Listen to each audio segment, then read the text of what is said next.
Halo,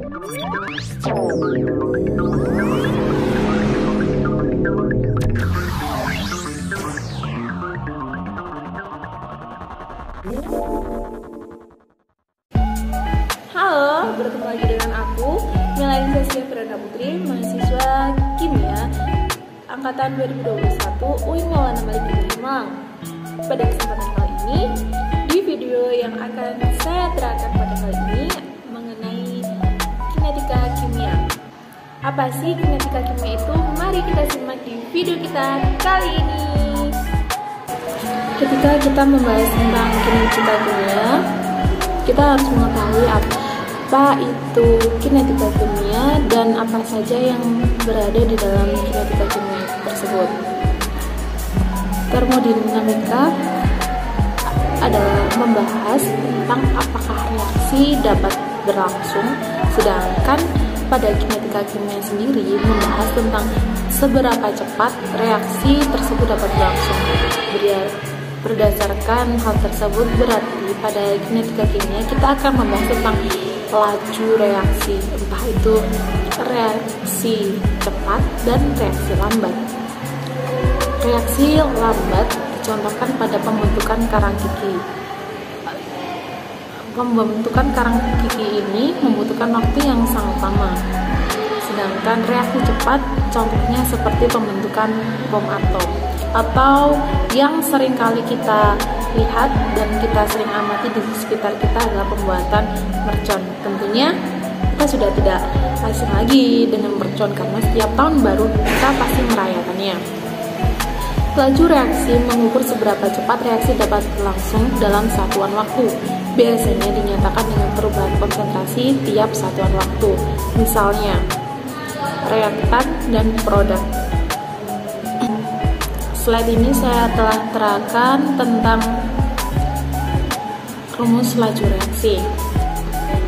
Perlu diingat, koefisien berbanding terbalik dengan laju reaksi. Reaktan selalu bernilai negatif dan produk selalu bernilai positif. Selanjutnya, faktor-faktor yang mempengaruhi kelajuan laju reaksi. Yang pertama, luas permukaan. Semakin besar luas kontak atau luas permukaan, maka semakin cepat reaksi itu berlangsung. Misalnya, air yang terdapat di pot mandi terlihat jernih tanpa ada endapan, meskipun mengandung ion yang berpotensi membentuk oksida ketika bersentuhan dengan oksigen di udara. Tetapi jika tidak terlihat, mereka membentuk endapan. Yang kedua, konsentrasi suhu. Semakin tinggi konsentrasi suhu, maka peluang untuk pertumbukan semakin besar. Contohnya ketika kita menjemur pakaian yang direndamkan atau dibentangkan, maka yang dibentangkan akan lebih cepat kering daripada pakaian yang telah diperas lalu disingkirkan begitu saja dan tidak dibentangkan, atau dalam bahasa Jawanya dipemi gitu ya. Hal ini menunjukkan bahwa area kontak akan lebih besar. Pengaruh yang ketiga adalah temperatur atau suhu. Jika suhu semakin naik, maka semakin cepat reaksi endoterm yang terjadi. Misalnya, proses pelarutan gula akan lebih larut jika pelarutnya adalah air panas. Seperti halnya ketika kita membuat teh. Jika kita menggunakan air dingin, maka gula tersebut akan sukar terlarut. Tetapi jika kita menggunakan air hangat atau air yang panas, maka gula tersebut mudah terlarut. Yang ketiga adalah katalis. Tentunya katalis akan mempercepat reaksi. Selanjutnya tentang persamaan hukum laju.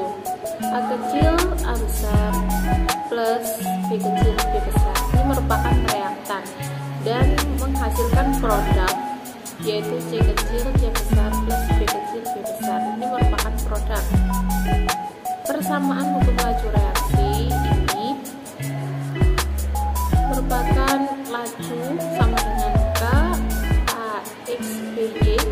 K ini sama dengan koefisien dan A besar ini merupakan reaksinya. Selanjutnya Hukum laju. Pengukuran laju secara percobaan menghasilkan hukum laju yang menyatakan laju dalam konstanta dan konsentrasi reaktan. Pada hukum laju dibagi menjadi 3 orde reaksi. 3 orde reaksi ini selalu ditentukan oleh konsentrasi reaktan dan konsentrasi produk. A dan B tidak pernah menentukan hasil reaktan. Orde reaksi ini dibagi menjadi 3: orde reaksi 0, orde reaksi 1, dan orde reaksi 2. Reaksi orde 0 adalah laju reaksi yang tidak bergantung pada konsentrasi reaktan, sehingga perubahan konsentrasi tidak mengubah laju reaksi. Contohnya adalah berbagai reaksi yang dikataliskan oleh enzim, asalkan konsentrasi reaktan lebih besar daripada konsentrasi enzim yang mengendalikan lajunya. Sedangkan orde reaksi 1 menunjukkan bahwa laju reaksi hanya dipengaruhi oleh konsentrasi satu reaktan, meskipun reaktan memiliki 2 reaksi. Pada orde reaksi 1 ini dapat ditunjukkan dengan grafik.